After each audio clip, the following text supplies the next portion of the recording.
Hola chicos, que estén teniendo un excelente día. Continuando con la clase de comunicación y lenguaje, en el cual estamos trabajando las fuentes de consulta. Voy a resolver algunas dudas que algunos chicos tenían. ¿Qué palabras investigamos? ¿O qué temas tenían algunos ahí? Es lo que encontramos debajo de la actividad 1, donde dice Test Auro, Historia de la Enciclopedia Francesa y Espionaje. Esos términos son los que deben investigar. Solo son 3.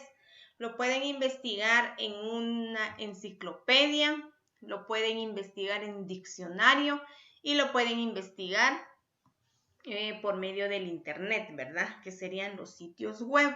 Eso es lo que ustedes tienen que hacer únicamente. La siguiente actividad, que es la número 2, esa la realizamos en la clase de Zoom, por favor. Así de que ahí, eso es lo único que tienen que hacer, investigar esos tres conceptos. Ahora pasemos con los tipos de fuentes de consulta. Estábamos viendo la clasificación de fuentes de consulta según la originalidad de la información. Pueden dividirse en 3, que son primarias, secundarias y terciarias. Luego tenemos la clasificación según su utilización en investigación, de cómo se utilizan estos medios o estas fuentes de consulta en investigaciones. Y estas se dividen en 4. El primero son los artículos publicados en línea o forma impresa. Nos indican que este tipo de fuentes de consulta son artículos que nosotros encontramos. Es información que a veces nosotros encontramos en los periódicos o encontramos esta información en publicaciones en el internet, que no es un documento grande, son documentos sencillos, pequeños, en donde encontramos nosotros la información, porque solo son artículos. Pueden ser de media hoja, pueden ser de 10 líneas, estos artículos, pero que nos dan información, nos ayudan a nosotros a obtener información de algunos temas que investigadores ya han realizado. Luego tenemos los artículos periodísticos y editoriales. Estos artículos periodísticos y editoriales lo encontramos también en los artículos periodísticos que son escritos por trabajadores de prensa. En las editoriales también.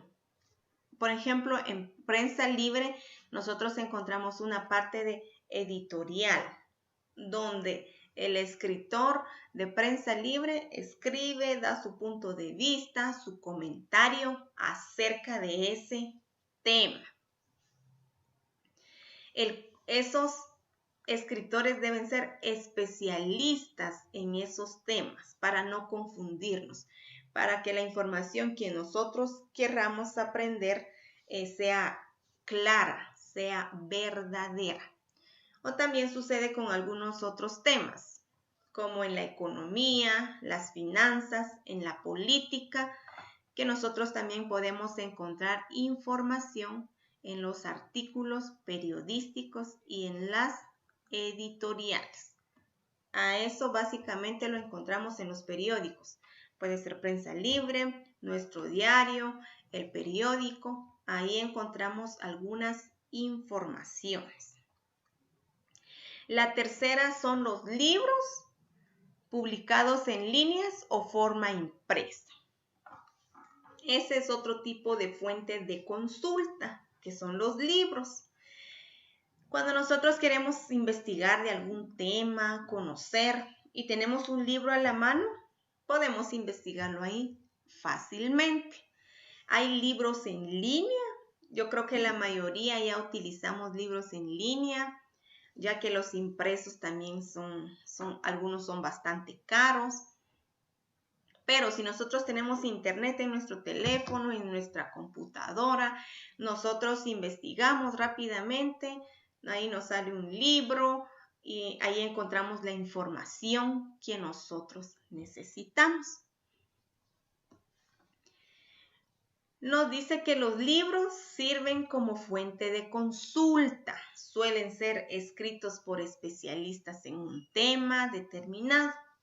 En estos ejemplares la información no es tan reciente como la publicada en un artículo, pero generalmente es mucho más amplia.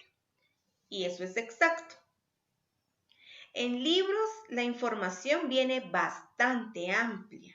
Podemos encontrar 10, podemos encontrar 20 hojas de información, pero la información está algo atrasada.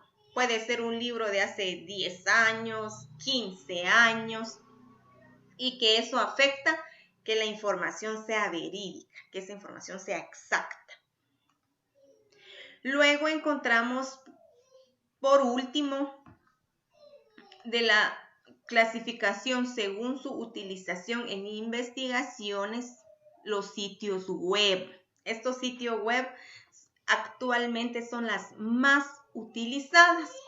Estas son fuentes de consulta que se realizan de forma estructurada.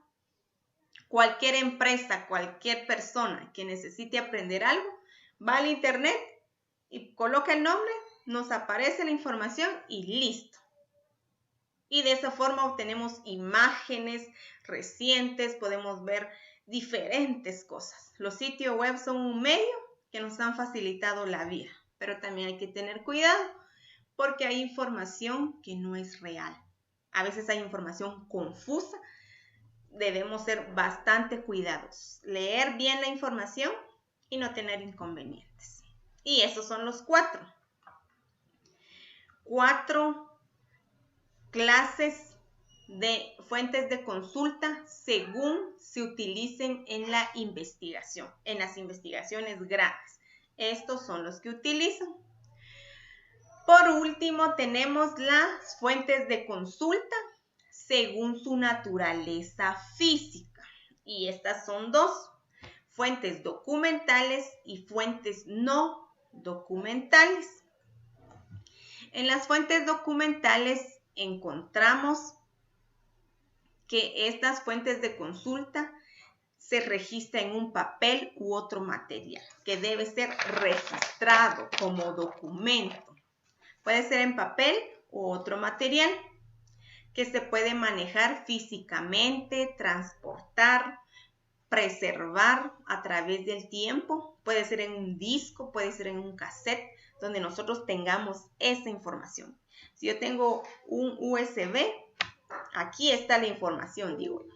Si yo tengo un libro, aquí está la información. Es fuentes documentales.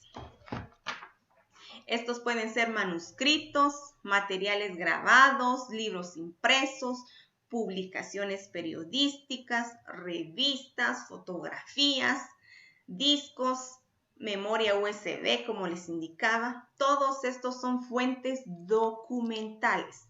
Son fuentes que los tenemos en mano. Yo tengo un USB, bueno, esta es mi información. Yo tengo un libro, esta es la información. Yo tengo una fotografía de algún acontecimiento, ahí está la información. Es una fuente documental que nosotros lo tenemos en las manos. Fuentes de consulta no documentales es lo contrario a las fuentes documentales. Estas fuentes de consulta son muy importantes en el proceso de la comunicación y de obtención de información. Este grupo está constituido por las universidades, los departamentos gubernamentales, instituciones tecnológicas, centros de datos y de referencia, seminarios y conferencias. ¿Cómo sucede esto? Cuando en algún momento yo quiero saber algo de algún tema, pero ese tema no se encuentra. Es un tema, por ejemplo, de finanzas o de cómo trabajan los bancos. Los bancos no le van a dar su USB. Mire, cópielo aquí, en su USB, cópielo aquí. No. O no nos van a dar un libro. Mire, llévese este libro, sáquele copias. No lo dan. Esta información que los bancos nos dan son fuentes no documentales. Solo disculpen por la bulla que están circulando los carros. Son fuentes no documentales. Si nosotros queremos saber algún tipo de información, vamos al banco y los del banco nos dicen, bueno, esto es esto, funciona de esta manera, solo nos lo dicen. No nos dan copias ni nada. ¿Por qué? Porque ellos respaldan o guardan su información. Es como que información personal. O si nosotros vamos al Ministerio Público, quisiéramos saber alguna información, ellos nos van a decir, ¿y para qué lo necesitan? ¿Qué va a hacer con esto? Y se vuelven muy cortantes. ¿Por qué? Porque guardan esa información, no deja que salgan al público. O si nosotros vamos al RENAP, si nosotros preguntamos, bueno, ¿cuántos se murieron este año? ¿Y para qué lo necesitas saber? ¿Qué tiene que hacer con eso? Y nos dan un dato, pero saber si es exacto. Y no nos lo dan en un papel físico, sino que, bueno, este año murieron aproximadamente tanto. No nos dan un dato exacto. Nosotros no sabemos si esos datos son reales. Esas son las fuentes documentales que están en instituciones, en universidades, en centros de datos, pero no se sabe si es real. Estos son las fuentes de consulta de acuerdo a su clasificación. Les recuerdo la tarea.